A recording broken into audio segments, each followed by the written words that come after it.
போயிடுச்சேன்னு கதறி அழுத உறவினர்கள். தேசிய நெடுஞ்சாலையில் சாலை மறியல்.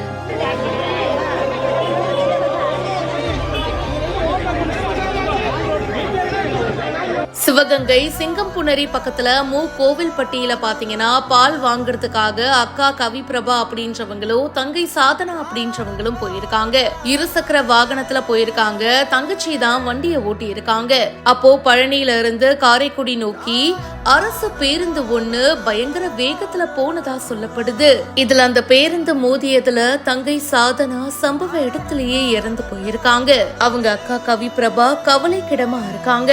இந்த விபத்து நடந்த உடனே அரசு பேருந்து ஓட்டுநரும் நடத்துனரும் தப்பி ஓடியதா கூறப்படுது. பெத்த மகளை இழந்துட்டு அவங்களுடைய அப்பாவும் உறவினர்களும் கதறி அழுத சம்பவம் சோகத்தை ஏற்படுத்தி இருக்கு.